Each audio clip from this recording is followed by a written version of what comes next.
আল্লাহ তাআলা বলেন, ইয়া আইয়ুহাল্লাযীনা আমানু, হে ঈমানদারেরা, ইযা কুমতুম ইলা সালাত, যখন তোমরা নামাজে দাঁড়াইবা, নামাজের প্রস্তুতি নিবা, তো তখন তোমাদের সর্বপ্রথম যে প্রস্তুতিটা নিতে হবে সেটা হলো রাসূলুল্লাহ সাল্লাল্লাহু আলাইহি ওয়াসাল্লাম হাদিস শরীফের মধ্যে বলেছেন যে আস-সালাতু মিফতাহুল জান্নাহ। এরপরে রাসূল বলছেন ওয়া মিফতাহুস সালাতি আত-তুহুর, নামাজটা হলো জান্নাতের চাবি। সুবহানাল্লাহ। ঠিক, নামাজের জন্য চাবি হলো পবিত্রতা। নামাজের জন্য চাবি কি? পবিত্রতা ছাড়া আল্লাহর নামাজের মধ্যে প্রবেশ করা যায় না। এজন্য যখন জোহরে রক্ত হয়, তো ওই জোহরের রক্তে জোহরের সালাত আদায়ের জন্য ওযু করা এটা ফরজ। এটা কি? ওযু সবসময় করা ফরজ। জোহরের নামাজের পর আপনি কোরআন তেলাওয়াত করবেন, বলে কোরআন তেলাওয়াত যেমন নফল, ঠিক ওই সময় ওযু করাও কি ঠিক। আল্লাহ পাক রব্বুল আলামিনের হুকুম, সালাত, জুমার সালাতে আপনি আসবেন, বলে এখানে আপনি অতক্ষণ পর্যন্ত ঢুকতে পারবেন না যতক্ষণ না আপনি পবিত্রতা অর্জন করবেন। এজন্য রাসূল বলছেন মিফতাহুস সালাত আত-তুহুর, নামাজে ঢোকার জন্য চাবি হলো পবিত্রতা। পবিত্রতা ইউনিফর্মা পরিধান ছাড়া কোন মুমিন মুসলমান নামাজের মধ্যে ঢুকতে পারে না। এজন্য আল্লাহ সুবহানাহু ওয়া তাআলা সুন্দর করে কোরআনুল কারীমের মধ্যে আল্লাহ তাআলা জানিয়ে দিলেন, ইয়া আইয়ুহাল্লাযীনা আমানু ইযা কুমতুম ইলাস সালাত ফাগসিলু ওযুহাকুম, হে আমার মুমিন বান্দা, ইযা কুমতুম ইলাস সালাহ, যখন তোমরা নামাজের জন্য দাঁড়াইবা, ফাগসিলু ওযুহাকুম, তোমাদের চেহারাটাকে সুন্দর করে ধৌত করো। চেহারা সর্বপ্রথম তুমি দাও। আল্লাহ তাআলা বললেন ফাগসিলু ওযুহাকুম, আমরের সিগা দিয়ে আদেশ করে আল্লাহ বলেন সুন্দর করে তোমরা চেহারাটাকে ধৌত করো। আল্লাহ সুবহানাহু ওয়া তাআলা বলেন চেহারা দাও। কেন তুমি চেহারা দিবা? রাসূলুল্লাহ সাল্লাল্লাহু আলাইহি ওয়াসাল্লাম চেহারা ধৌত করার ফজিলত বর্ণনা করেন, হে উম্মত, কিয়ামতের ময়দানে তোমাদেরকে আমি দেখি নাই, কিন্তু আমি নবী তোমাদেরকে চিনে চিনে আমি নবী তোমাদেরকে জান্নাতের মধ্যে শাফাআত করে ঢুকিয়ে দেব। রাসূলুল্লাহ সাল্লাল্লাহু আলাইহি ওয়াসাল্লাম আমাদেরকে চিনে ফেলবেন। কিভাবে চিনবেন? রাসূলুল্লাহ সাল্লাল্লাহু আলাইহি ওয়াসাল্লামের সাহাবী হযরতে আবু হুরায়রা রাদিয়াল্লাহু তাআলা আনহু বলেন যে একদা আবু হুরায়রা মসজিদের ছাদের উপর ছিল, আলা জাহরিল মসজিদ, মসজিদের ছাদের উপর। আমাদের মসজিদের যেমন ছাদ আছে, এই ছাদের উপর আবু হুরায়রা ফাতাআব্বা, তিনি ওযু করলেন।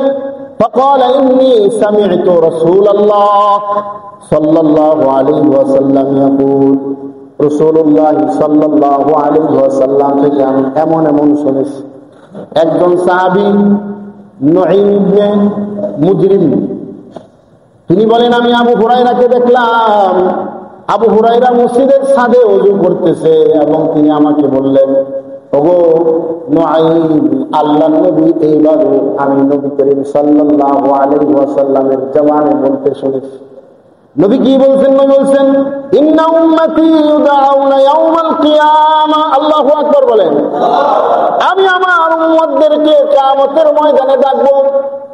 আমার উম্মতদেরকে ডেকে ডেকে আমি বেছে নিব।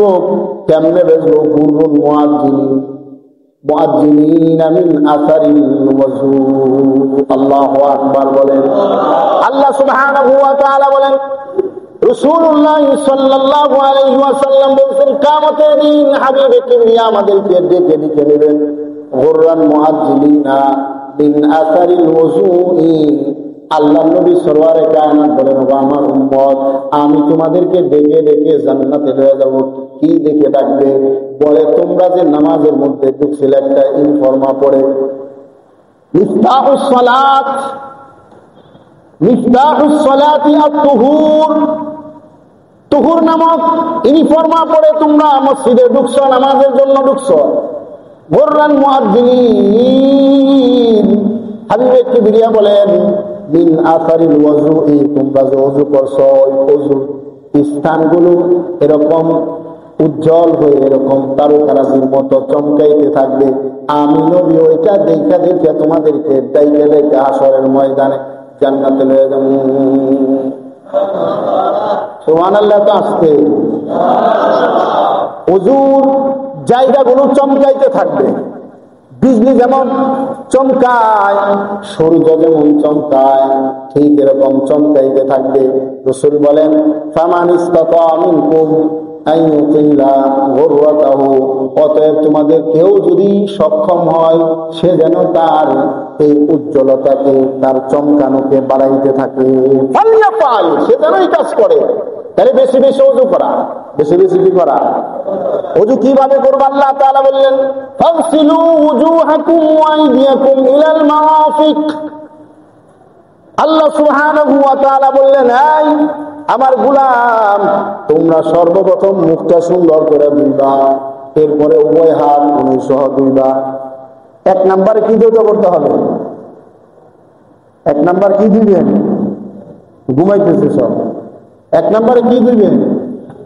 মুখ মন্ডল, পুরো মুখ সুন্দর করে ধৌত করতে হবে। ওয়াইদিয়াকুম ইলাল মারাফিক, মারাফিক মানে কুনুই, এই কুনুই পর্যন্ত দুইবা। 3 নাম্বার ওয়ামসাহু বিরুসিকুম, তোমাদের মাথাকে মাসে করবা। মাথা কিভাবে মাসে করবা? 3 আঙ্গুলের একসাথে করেন, এই যে আমার দিকে তাকান, এইভাবে একসাথে করে মাথার কপালের এখান থেকে একেবারে শেষ পর্যন্ত, আবার হাতের তালু দিয়ে সামনে দিয়ে শেষ, পুরা মাথা একবার মাসে করবেন। সুন্নত আদায় হবে, ফরজ আদায় হবে। সুবহানাল্লাহ। এক কামে একের ভিতর 2, একের ভিতর কত? আল্লাহ বলেন ওয়ামসাহু বিরুসিকুম, আমার গোলাম নামাজে ঢোকার আগে তুমি তোমার মাথাকে মাসে করো।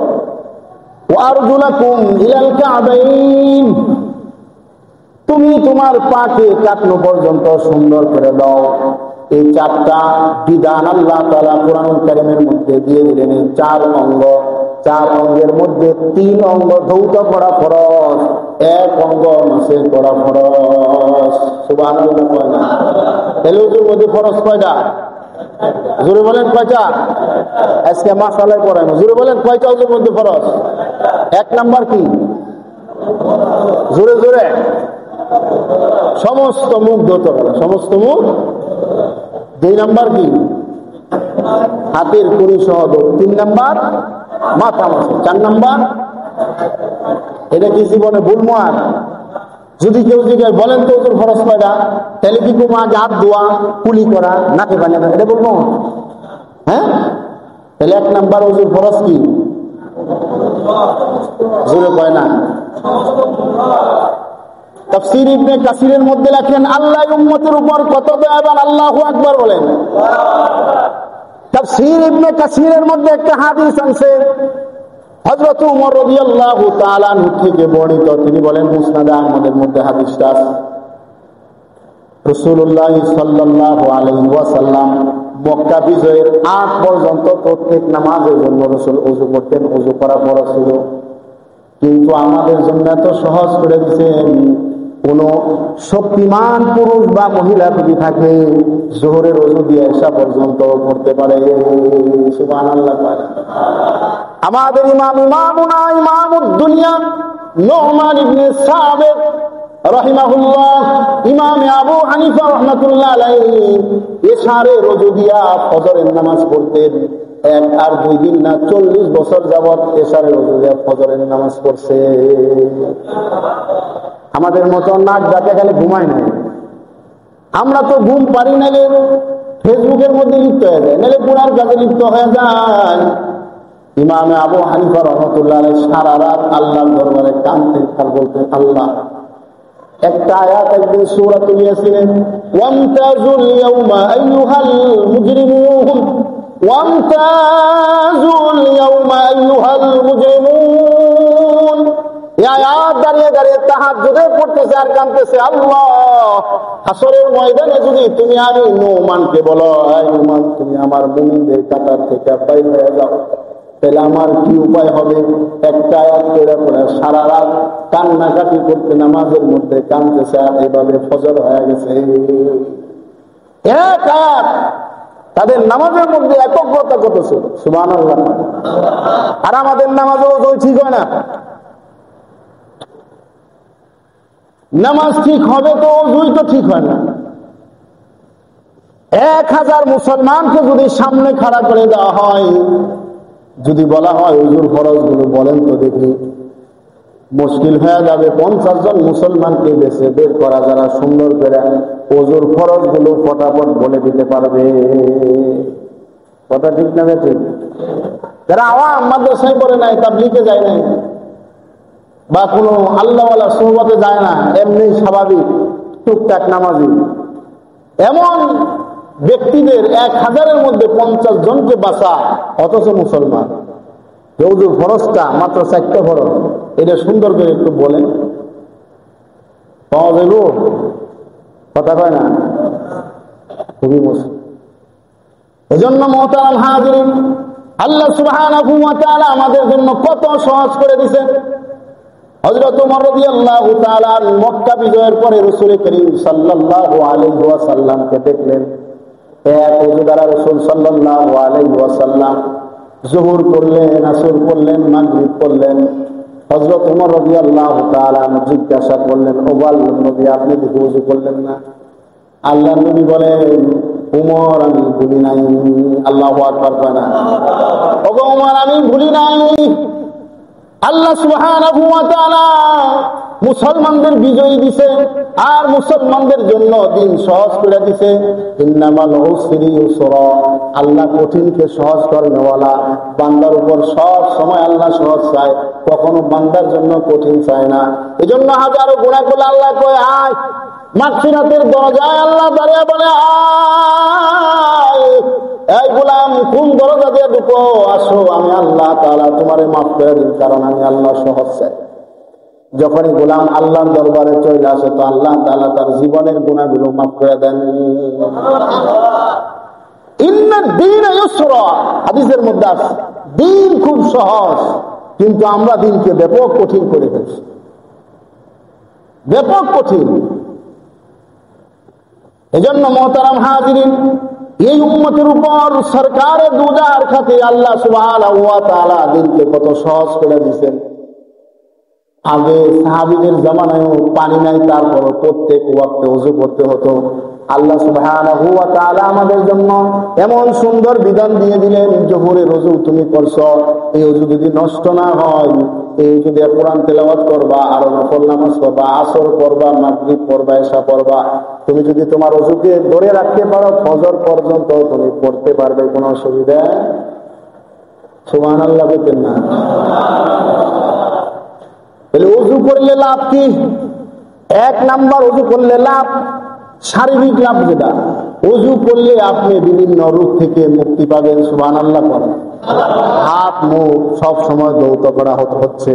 ডক্টরের কাছে যাবেন, সেও বলবে এগুলো সব সময় ধৌত করবেন। খাবারের আগে হাত ধোন, কুলি করেন কেন? এই যে কিছু ভাইরাস টাইরাস যদি থাকে তাহলে দূর হয়ে যাবে। এরকম ওযুর মধ্যে কুলি আছে না নাই? হাত ধোয়া আছে না নাই? নাক ধোয়া আছে না নাই? এই অঙ্গ প্রত্যঙ্গ যখন ধোয় শারীরিক উপকার হয়। আর রাসূলুল্লাহ সাল্লাল্লাহু আলাইহি ওয়াসাল্লাম চমৎকার একটা হাদিস বলেন।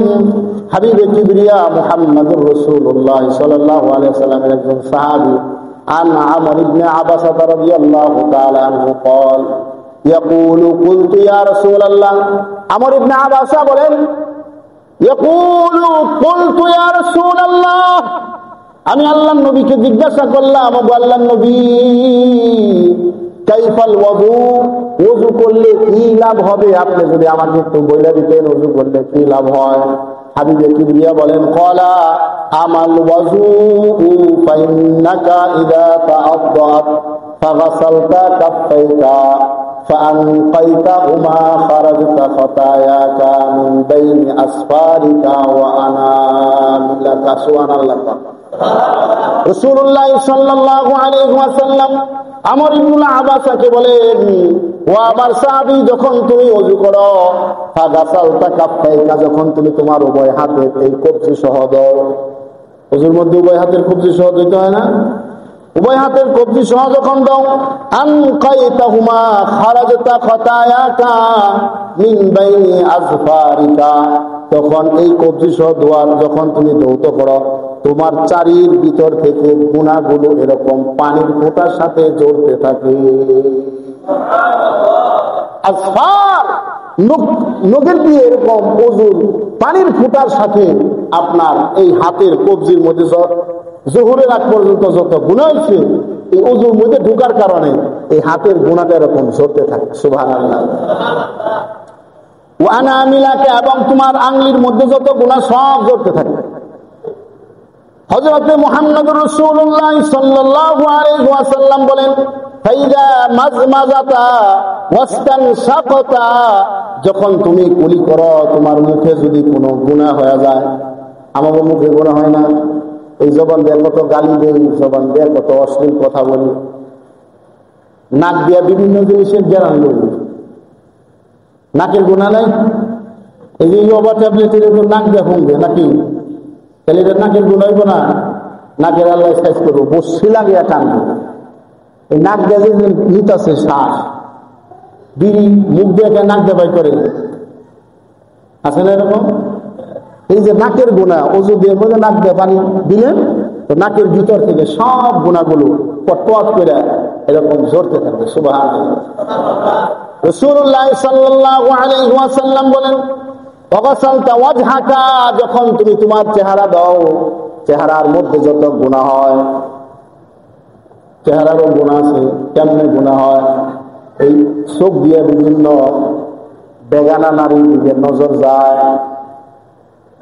আপনাদের যায় না, আপনারা আল্লাহওয়ালা মানুষ, কিন্তু আমরা রাস্তায় চলি অনেক সময়, কারণ আন্নাজরুকা সাম শয়তান, নজর হলে শয়তানের তীর। কোন মুমিন বান্দা রাস্তা দিয়ে হাইটা যায়, বেগানা পুরুষ দেখলে চোখে খালি ওদিকে একটু সে দেখ কি যায়, এইভাবে চোখের গুনাহ হয়। হাবিবে কিবরিয়া বলেন, যখন গুনাহ মুআগাসালতা ওয়াজহাকা, চেহারা হয়তো চেহারা দিয়া তার যত গুনাহ আছে সমস্ত গুনাহগুলো জড়তে থাকে।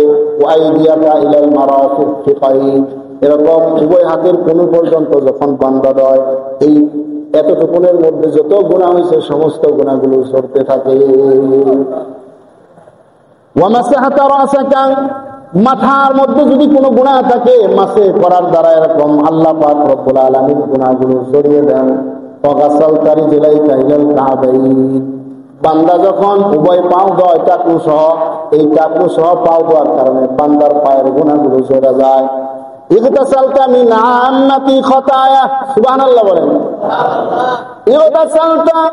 ইগতাসালতা মিন আম্মাতি খাতায়া, হাবিবে কিবরিয়া বলেন, এই অঙ্গ প্রত্যঙ্গগুলো দোয়ার কারণে আমভাবে তার শরীরে যত গুনাহ আছে, ওযুর পানির ফোঁটার সাথে সমস্ত গুনাহগুলো সরে যায়। এরপরে হাবিব বলেন, ফাইন আনতা ওয়াদাতা ওয়াজহাকা লিল্লাহি আযজা ওয়া জাল্লা, এরপরে বান্দা যখন তার কপালটা রব্বে কারীমের কদমের মধ্যে এরকম ঝুঁকে দেয়, রাখে, খারাজতা মিন খাতায়া, তার শরীর থেকে সব গুনাহগুলো সরে যায়। শুধু গুনাহই যায় না, হাবিবে কিবরিয়া বলেন, কায়াউমিন ওয়ালাদাতকা উম্মুক, আল্লাহু আকবার বলেন।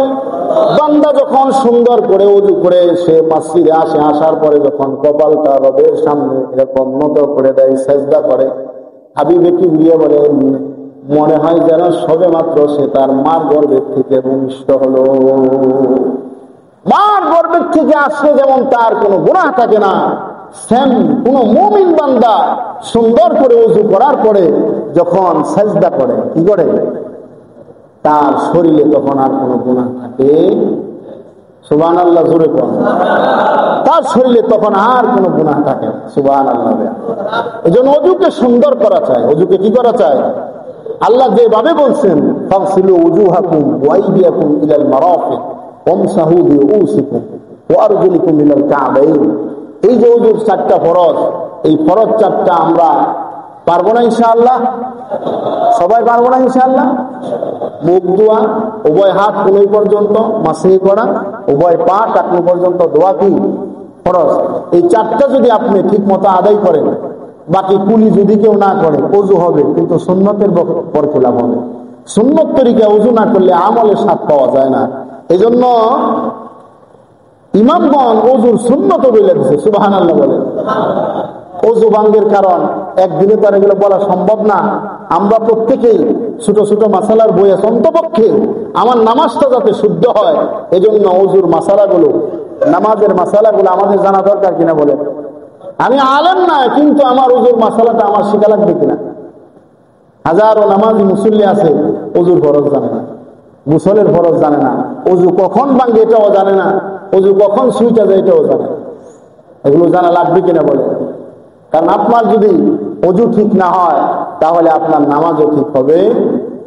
আর নামাজ ঠিক না হইলে কবরেও ধরা, হাসরেও ধরা, ফুলসিরাতেও ধরা, দুনিয়াতেও ধরা। কারণ বেনামাজিকে আল্লাহ রাসূল বলছেন তার রিজিকের মধ্যে সব সময় একটা সংকটময় অবস্থা থাকবে। হাজারো কোটি টাকা থাকলেও দেখবেন তার হতাশা শেষ নেই। রিক্সা চালিয়ে খায়, 5 ওয়াক্ত নামাজি, ওকে জিজ্ঞাসা করবেন ভাই কেমন আছেন, বলে আলহামদুলিল্লাহ। অভাব অনটন ঘরে ভরপুর, এরপরে দিলের মধ্যে প্রশান্তি আছে, সুবহানাল্লাহ। হাজার হাজার কোটি টাকার মালিক, এই গাজীপুরি কাহাটার মধ্যে অনেক টাকা আছে, কিন্তু মগর তার নামাজ নাই। তার কি নাই? নামাজ নাই। ওর দিলটার মধ্যে আল্লাহ অশান্তি। হয়তো তার মেয়ের কথা শুনবে না, হয়তো তার সন্তান কথা শুনবে না, না হলে তার দিদি, মানে একটা দিকে তার অশান্তি লাগবেই। দুনিয়ার সংকট এটা, টাকা পয়সা বেশি হওয়া এটা শান্তির কোনো কারণ নয় মোহতারাম হাজিরিন। এজন্য নামাজ যারা পড়বে না তাদের দুনিয়ার সর্বপ্রথম রিজিককে আল্লাহ সংকীর্ণ করে দেবে। রিজিককে কি করে দিবে? বহুত বেনামাজি আছে, ডাক্তার বলছে আয় মিয়া সাবধান, গরু গোশত খেতে পারবেন না, খালি দুপুরে তরি ভাত খাইবেন, আর সকালে রুটি খাইবেন, আর বিকালে রুটি খাইবেন। কথা ঠিক না? ঠিক। কেন? এই যে রিজিকের সংকট, নামাজ নাই, সকালবেলা দৌড় পারে, বিকালবেলা দৌড় পারে। আমি ওদিনকে হাদিস পড়ে চিন্তা করলাম, রাসূল করিম সাল্লাল্লাহু আলাইহি ওয়াসাল্লামের গোটা জিন্দেগি হাদিস শরীফের মধ্যে সুন্দরভাবে বর্ণনা করছে। বিশেষ করে শামাইলে তিরমিজি একটা কিতাব আছে, এটা রাসূলের হলিয়া সম্পর্কে আলোচনা করা হয়েছে। আল্লাহ নবীর চোখ, আল্লাহ নবীর কথা বলা, আল্লাহ নবীর দাঁত, আল্লাহ নবীর ভরু, আল্লাহ নবীর চুল, আল্লাহ নবীর পা, আল্লাহ নবীর পেট, কতটুক লম্বা, কতটুক খাটা, কিভাবে চলতেন, কিভাবে দৌড় পারতেন, এই সব বিবরণ শামাইলে তিরমিজির মধ্যে আছে। সুবহানাল্লাহ। রাসূলুল্লাহ সাল্লাল্লাহু আলাইহি ওয়াসাল্লাম যে হাঁটতেন, দেখেন ওই ডায়াবেটিস ডাক্তার যিনি পড়ছে মুনা রসুলের এই আদর্শটা সে ওখান থেকে নিয়ে তারপরে এটা এই চিকিৎসাটা দিয়ে দিচ্ছে ডায়াবেটিস যাদের আছে। রাসূলুল্লাহ সাল্লাল্লাহু আলাইহি ওয়াসাল্লাম যখন হাঁটতেন, দ্রুত হাঁটতেন। কি করে হাঁটতেন? দ্রুত চলতেন, এবং কদম যেখানে রাখতেন মনে হয় উঁচু জায়গার থেকে নিচু জায়গার থেকে উঁচু জায়গায় রসুল উঠতেছেন। এমন ভাবে শক্তভাবে হাঁটতেন, যখন হাঁটতেন এদিক সেদিক তাকাতেন না, এদিক সেদিক কি করতেন না, নিচের দিকে তাকিয়ে সোজা চলতেন। যারা ডায়াবেটিস হাঁটে, যারা সকালবেলা তো দেখি, ওনাদেরকে সালাম দিলাম, ওয়ালাইকুম সালাম, চলতেছে, কোনো কথা নাই, এই যে চলতেছে, অর্থাৎ গাম বের করতে হবে। আপনি যদি রাসূলের সুন্নত তরিকায় হাঁটেন তাহলে আপনার শরীর দেখবেন 10 মিনিট হাঁটার পর অটোমেটিক গাম বের হবে। অটোমেটিক কি হবে? অটোমেটিক। তা আমি চিন্তা করে দেখলাম, মনে হয় ডাক্তার যিনি প্রথম আবিষ্কারক এই ডায়াবেটিসের হাঁটাহাঁটির ব্যাপারে, তিনি মনে হয় রাসূলের এই সুন্নাহটাকে রিসার্চ করে বের করছে। এই জন্য যাদের এরকম অসুস্থ রোগী আছে, ডায়াবেটিস আছে, তাদেরকে এই ফর্মুলা দিয়ে দিচ্ছে। আল্লাহ নবী তো জীবনে ডায়াবেটিস হয় না, সাহাবায়ে কেরামের হয় না। কেন? সুন্নাত পুরোপুরি মানছে, রাসূলকে যেভাবে দেখছে ওইভাবে মানছে। সুবহানাল্লাহ কয় না? জন্য আমরাও রাসূলের সুন্নাহ মানবো। তাহলে হাসরের ময়দানে যে হাদিসটা রাসূল বলেছেন, কিয়ামতের ময়দানে দেখেন আল্লাহ রাসূল বলেন ইয়াদআউনা ইয়াউমাল কিয়ামাহ, ইয়াদআউনা ইয়াউমাল কিয়ামাহ, তাদেরকে ডাকা হবে কিয়ামতের দিন। সুবহানাল্লাহ।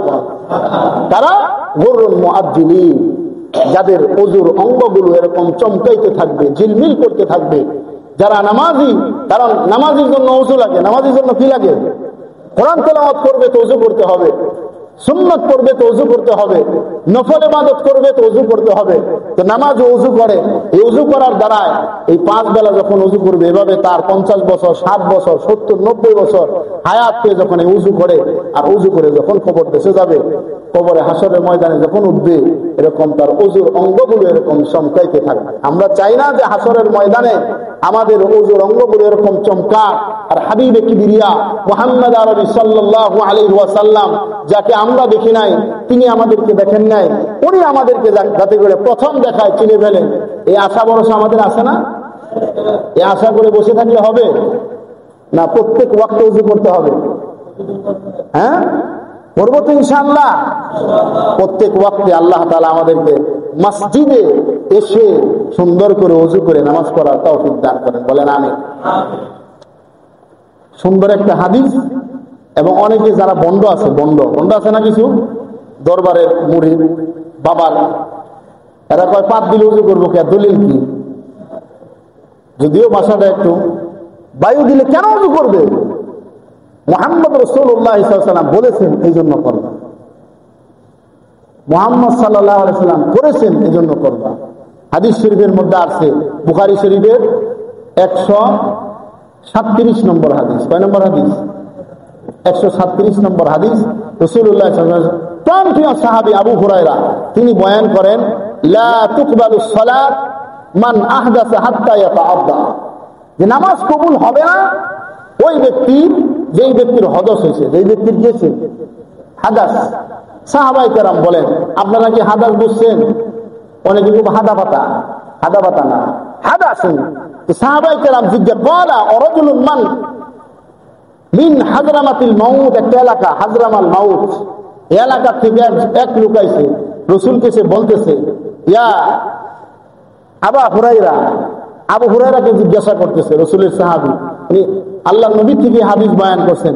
আবু হুরায়রাকে জিজ্ঞাসা, ইয়া আবু হুরায়রা, কালা ফাসাউ আও দুরবাতুন, যে আবু হুরায়রা হদস কি? এটা তো আমি বুঝি না, আমার একটু বুঝিয়ে দেন। তো আবু হুরায়রা রাদিয়াল্লাহু তাআলা আনহু বলেন, জোরে বায়ু বাইর হওয়া। জোরে কি হওয়া? তাহলে আস্তে বের হলেও ওযু যাইব না? হ্যাঁ, আরেক হাদিসে আস্তে বের হইলেও কি যাবে? ওযু যাবে। জোরে বাইর হইলেও ওযু যাবে, আস্তে বের হইলেও কি যাবে? ওযু যাবে। তাহলে অনেক বন্ড প্রশ্ন করে, বাতাস ছাড়লো পিছনের রাস্তা দিয়া, দৌত করে মুখ, তারপরে হইল কি আপনার হাত, তারপরে কি পা, মাথা মাথা, এটা করে দেয়।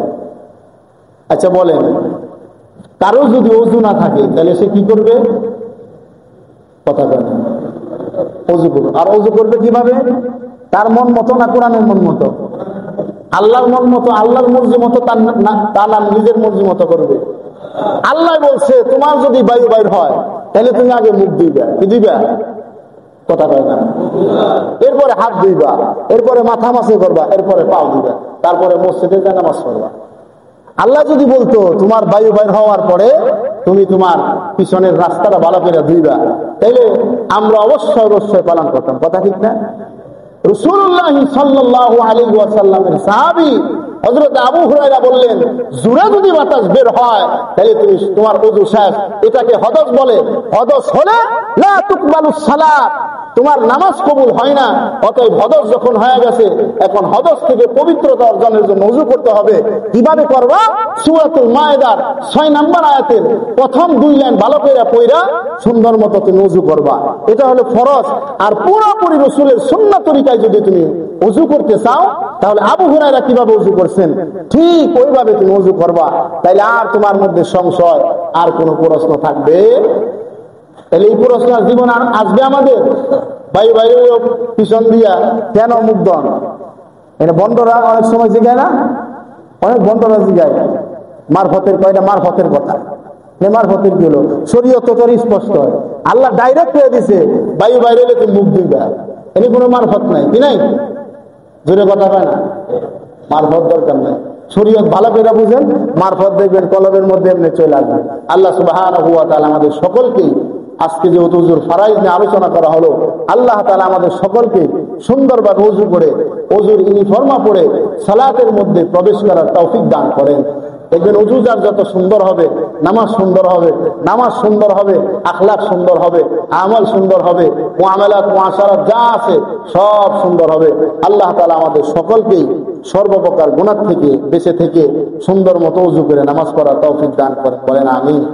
আমরা যারা কাবলা জুমা 4 রাকাত সুন্নাত করিনি, কাবলা জুমা 4 রাকাত সুন্নাত করে ইনশাআল্লাহ।